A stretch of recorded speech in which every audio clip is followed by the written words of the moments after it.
cause we can't stop.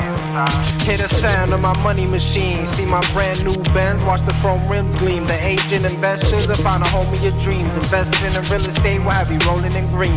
With the power and the knowledge at our fingertips, we are here to share and help get you rich. Eating fancy dinner, driving expensive whips, working out your brain like chest pressing dips. Stop leaning on the books and the courses you bought. The conversations we have cannot be taught. Tune into the podcast with Lewis and Lamore. Our knowledge combined won't sell you short. And I'm out.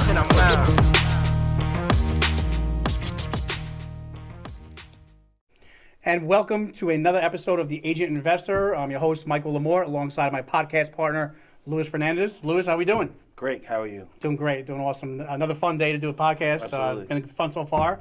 And today we bring on our guest, Steve Scarnati. How you doing? A little round of applause, Steve Scarnati. What's up, buddy? Always a good time with you. It is, isn't it? It always is. Yeah, we always have very interesting moments, I would say, so far, since we've known each other. Yeah, Right? definitely. Right? So you know, Steve Scarnati is I would say, up-and-coming realtor. I mean, you've been around for a while, but it's really good to see a good person and being sincere, being a good person, and one that likes to have a lot of fun, too. That's really starting to do some really good things, and keeping my eye on you because you're right behind me now, so I have to be very careful. But he's doing some really good things, and I've been watching you. I just want to let you know I'm watching you. You're coming up and doing a lot of deals. Yeah, it's been a great run the past year. Yeah. What's changed for you, say, in 2021? Yeah, really, it's just my database. You know, I knew when I started 5 years ago, being younger for real estate. 22, 23. If I stuck with it long enough, my younger database would develop over time. And now that I'm going to be 29 next month. Only 29? Yeah, 130. Wow. Wow, that's interesting. I knew if I could make it through that initial period, I would get a bunch of my young database, start buying houses, and then my older sphere would start to trust me eventually to list their houses. And that's exactly what's happening. Yeah, so it's fair to say, right, Lewis? I mean, you have a young guy gets into business, early 20s. Database is young. Maybe the parents might be doing some buying or selling here and there. Yeah. So patience played a role and preparation for the last how many years now? 5 years now. 5 years. Yeah. Funny perspective, right? Like, I got into the business when I was 30. And I got into business when I was 35. Right? So, it's all like a matter of, your thought process of what you think that might happen, right? Yeah. So, when I got into the business, I was 30, and I didn't really know anybody, but that's a different story. But it's funny how we put, a lot of times when we were doing business, we put a time frame on our success, right? Yeah, yeah. And, I just had a conversation with somebody about the businesses that I run, and I'm like, I'm semi-retired, but, I'm really looking to do my best work now. Yeah, right? yeah. Whatever, right? Is it a fair statement, Lewis? Not to go off topic here, but because I know for me, one of my regrets is not getting into real estate sooner. Do you have any regrets about that? No. I mean, it's part of your life, right? So you can't, even if you have that regret, it's going to get you. But if you had to do it again, you would have gotten into it a little sooner. Yeah, no. I mean, you never know. I mean, you might have been really young and not been able to really outlast the building curve, right? Of building that business, right? Yeah. No, absolutely. So Steven, 5 years in the business. You started off on a team or you started off single? I started off single for about a year and a half or so. Yeah. I don't even really count that year and a half. I didn't know what I was doing. Yeah, you're just hanging out. Yeah. Trying to waiting for a deal to fall out of the sky. Yeah. Yeah. Exactly. I mean, no one tells you what to do when you're in your license class. You watch $1 Million Listing, all these shows. You think you're going to come in and guns blazing. You're Was going $1 to Million Listing there 5 years ago? It was, and it was, I watched that show before I got my license. Okay. And, you think you're just going to hit the ground running, and then you realize you don't know what you're doing. So you were in the business a year and a half, and then at some point you were a part of the Christine Ricci team? Yeah? Yep. I went to Christine's team a year and a half in. Year and a half in. And so would you say it's a good idea for somebody new in the business to be on a team? Yeah. That, or you need a really good mentor. Yeah. Because there's just so much stuff that comes up throughout the transaction and, little questions that you don't know the answer to. And you feel like you're going to look stupid if you don't have the answer. Yeah. So if you're not in the team, who's your mentor? Your broker or another. If the brokers perform to the level that they should, right? Yeah. because Yeah. most brokers don't, right? But True. In all reality, right? Like I went through a couple companies, and it's funny because like the team is almost replacing the broker world, right? And it's Yeah. funny you say that because as a young agent, you need guidance, yet you're paying a broker, yet you're not getting anything. So the next level is perhaps teaming up with somebody. And even if you don't team up, say even if you do a deal with Mike and Mike's mentoring you, it's kind of like a team because you still got to pay him something, right? 'Cause Yeah. nobody does anything for Well, we free, could right? certainly get into that because one of his first deals, guess who it was with? It was with me. Oh my God. Yeah. I feel bad for you. Yeah. it was You either learned or not. Well, you learned the hard way, right? I was a little. I mean, let's call it what it is. Let's clear the airwaves, here, okay? so it's funny. So I remember I was scheduling the showing. It was my first deal, for the record. Yeah. That closed. I was scheduling the show and I was like, Yeah. man, this guy has like 10 listings. I'm like, he's probably an expert. So it was our first deal, and it's the first time really negotiating, and he was great to negotiate with, but if you're a new agent, you don't know what to expect. And the negotiation lasted like, I don't know, 2 weeks, and I wanted to make money. I wanted the deal to be over, but he, it just kept dragging on. It was a tough Inspections. deal. It was a very tough yeah. deal. It was a tough deal. But I was, I would say I was I a little rough on you? Yes. You were. I would call you sometimes and say, "Listen, please don't yell at me. No, no. Don't yell at me." All right, so I used to have this really bad habit Yeah. of I mean, call it what it is, right? It is what it is, and I apologize. But I used to have a really bad habit of just losing my cool because, I got into this business with expectations of people that were in the business already before me. I had maybe somebody like a Lewis or other names I'm not going to mention. That, you see their name out there and you have these expectations that people know what the right thing to do is and how to do it. And so I had a really hard time adjusting. I mean, literally, probably in the last 24 months is when I really started to start coming down, like a plane's coming to land, start coming down and saying, okay, listen, my bad attitude is not going to change that person's way of doing business. And it wasn't just a bad attitude. Like, I was a little rough on you, but like, I would say it was good and bad at the same time. But I understand. Maybe you wouldn't say that, but to me, it was good and bad at the same time. The more deals I do, You start to realize it, though. I'm starting to realize your point of view at that time, because there's times where even me now, and I'm working on it now myself, to not be so short with people and just. Well, we all need to understand that Yeah. everybody has a paradigm, right? Yeah. And then the world is in between. And for us to be highly successful, even though we're living in a different paradigm, we need to understand the paradigm of somebody that doesn't really know us much in order to really get the best thing out of the whole situation, right? Like, arguing with people doesn't really get you anywhere, whether it's your significant other or whoever it is, right? So as we develop, I think that understanding paradigms and different people in different situations, we could become a better people. And Louis, can you kind of elaborate on the paradigm thing? Because if somebody's checking us out and not really sure what paradigm really means. Well, everybody lives their own world, right? And, that's your paradigm, and you look at the world in a different way that perhaps Mike or perhaps you when you were, starting out. But, in order for you to understand and put a deal together, you got to step into somebody else's paradigm or somebody else's world to understand what they're thinking and not get mad about what the situation, what they know or don't know. And it's funny because, like, now I'm in a different stage of my life where I'm like an investor and I'm flipping houses, I'm doing all this stuff, we're doing lead generation, doing a lot of stuff. And, like, I look at most realtors and I'm like, oh, my God, I can't believe I was even involved in this world. Yeah. Because I'm in a completely different paradigm, right? Yeah. I see things that realtors don't even see. And I'm not even brokering deals, and they're screwing up deals, right? Like, because it's all about, they think that people should be at the same level, and nobody's going to be at the same level, right? Even in the family, I talk to Mike about this all the time. Like, even in your family life, you're not going to be in the same level that your wife, that significant other. You just got to get used to it, and you just got to get used to where they're at and adjust to that, and then make it work, right? So Yeah, there's a saying out there, like I actually have it on the door of my office. I'm probably going to mess it up, but it goes something like, we don't see the world as it is, we see the world as we are. Or we want to see it. or the way we want to see it, right? Because you can have a certain situation where, you know, it is what it is, but 10 different people are going to see it 10 different ways. Hence, your paradigm, right? Absolutely. So, pretty crazy. Everyone's different. Everybody's different. Every deal is different. No deal is the same. No deal's the same. They all take on a life of their own.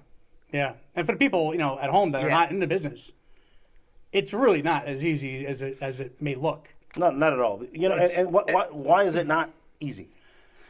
Because there's lack of education, I would say, is a big part of it. And People are in their paradigms and they're only seeing it from one angle, and they're not open-minded. and people being emotional, right? People being emotional. the biggest one. And there's just so many moving parts. It's not just the real estate agent. It's the attorney. Well, you got to the bank babysit attorney. everybody. You took the words out of my mouth. You got to babysit. I feel like everybody. I feel like a babysitter most days. Yeah. I have to check on everyone. I try not to micromanage, but I do, you know, sometimes because Well, I want things to get done. But truth be told, Louis, right? I mean, you know, you ran a high-level team.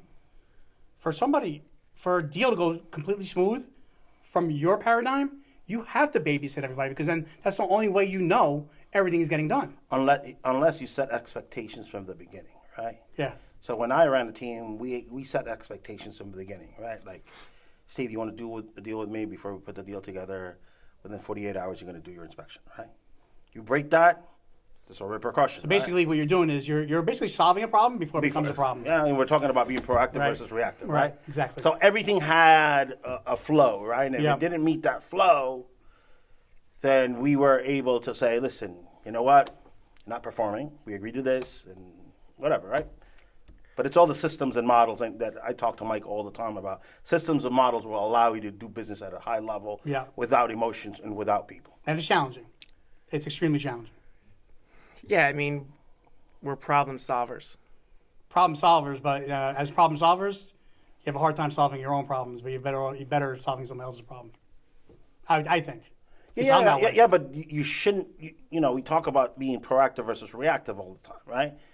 In order to solve problems, if you're proactive, you won't encounter those problems because you solved them before they even happened. Yep. I mean, that's what I try to do. I try to make as least problems as possible. Like the day I yelled at you about the disclosure. Yeah, exactly. I was on top of it. So I mean, listen, I'm gonna get a second opinion with somebody on camera. Okay. So Steve sends over calls, right? He calls 8 o'clock in the morning. No, I don't call. I email. I emailed. Okay, he contacted me.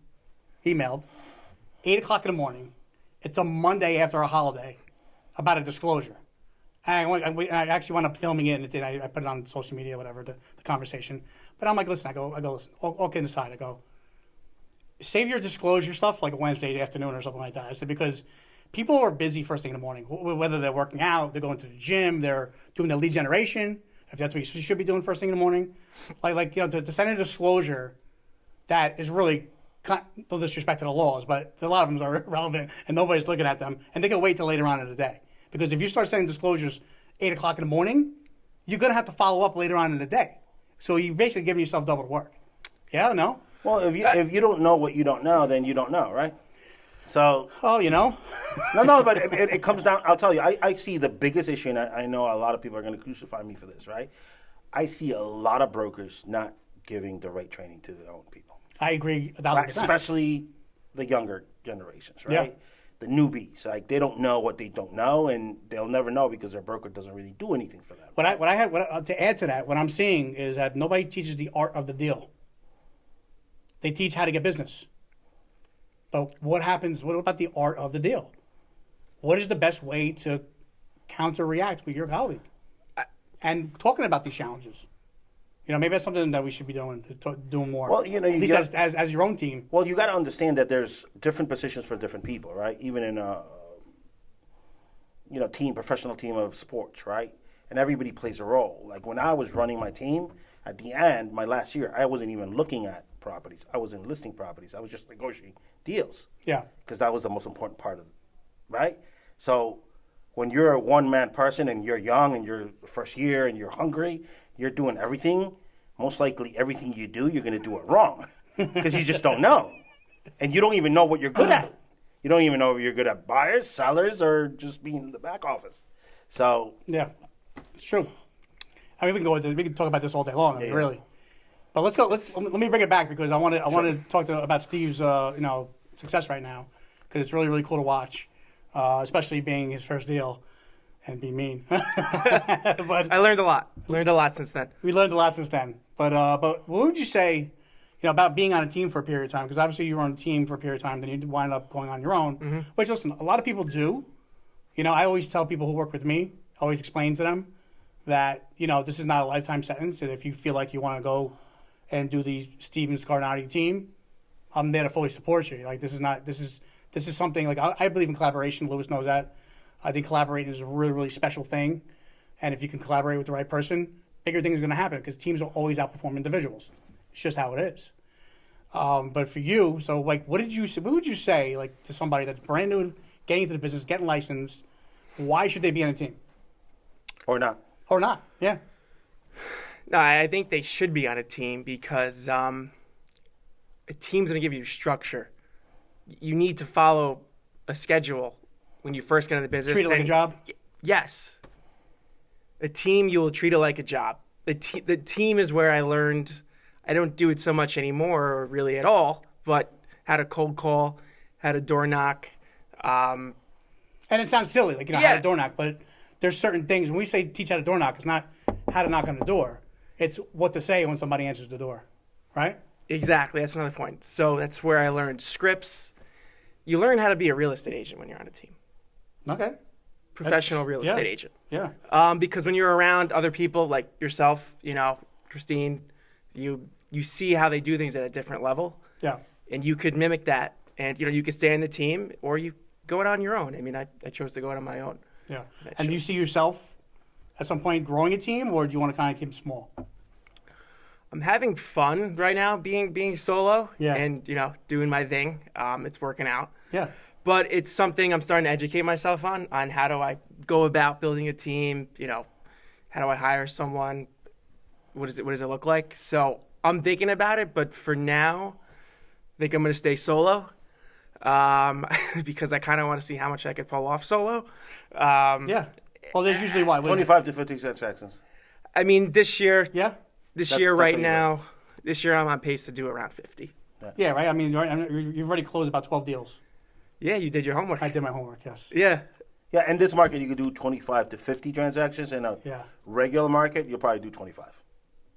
I mean, what's today's date? What's this? April? Like, Okay. I don't know. No, what it's the truth, though. Yeah. You know, Not sure when I had listings, your average listing took 6 months to sell.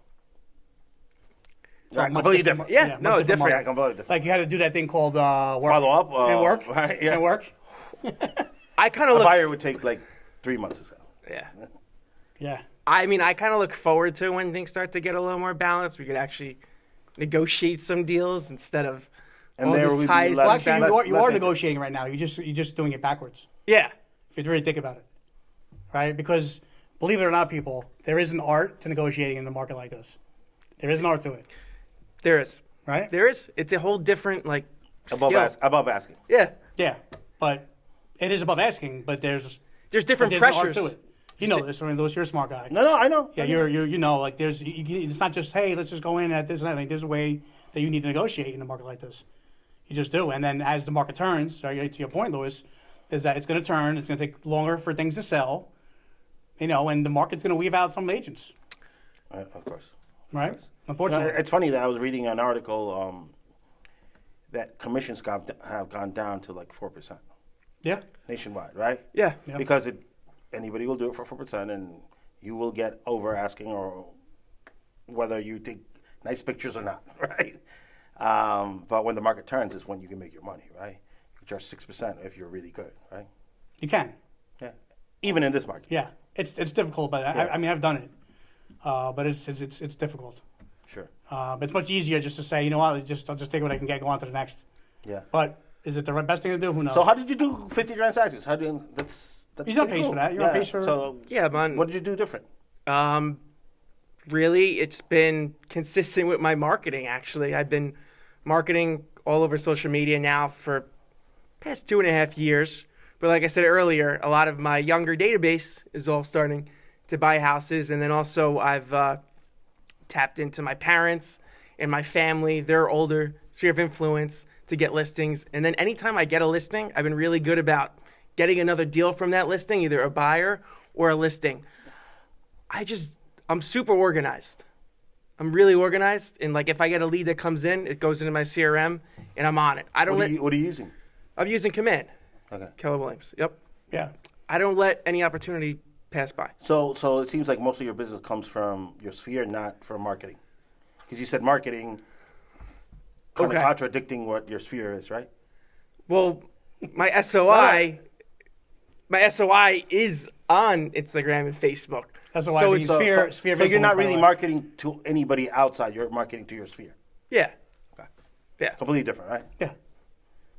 Well, they do say. I mean, they whoever they are, say if you do a great job with your database, you never have to make a cold call. Yeah, absolutely. You know. Unless you want to scale. Oh yeah. No, The truth, though. That's the truth, right? You want to scale. You know? I've made cold calls and listed houses, cold calling and door knocking. The first door I knocked, I listed the house. Wow. Yeah, that's the luck of the draw. And you stopped? Yeah.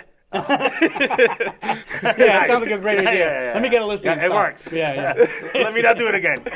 I'm done. I don't want no more listings. That's funny. No more. So have you gotten to the point where? I mean, I would imagine so. But talking about doing deals with people that maybe not experienced and things like that. I don't remember our first deal like beginning to end. I'm sure you do remember a lot better because it was your first deal. I don't remember if I coached you a little bit at all in that deal. But I know that, have you gotten to the point now where you're actually coaching some other people to make a deal work? Yeah, there is times like that. I mean, I've done deals recently too with a lot of experienced agents, which has been A breeze. nice. It Nice, really right? is. Yeah. It really is a difference. Yeah, it is. It's just whenever there's a problem, we fix it and move on. Yeah.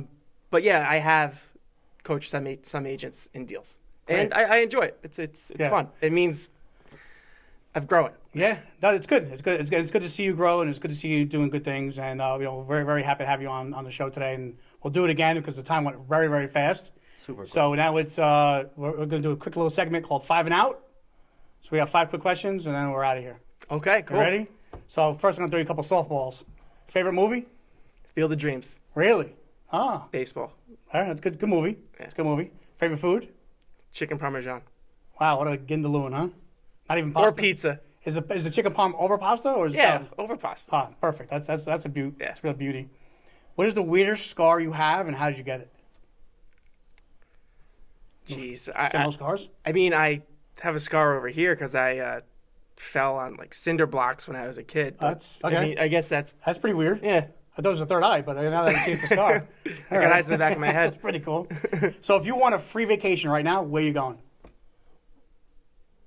Wow. Everybody needs a vacation. Probably go to Florida right now, like everyone else. Do you want to be around everybody else? Do you want to go to New York South? Yeah. That's where you want to go for your Yeah. vacation? That's pretty awesome. Okay, so last questions, then we're out of here. If you were not a realtor, what would you be doing?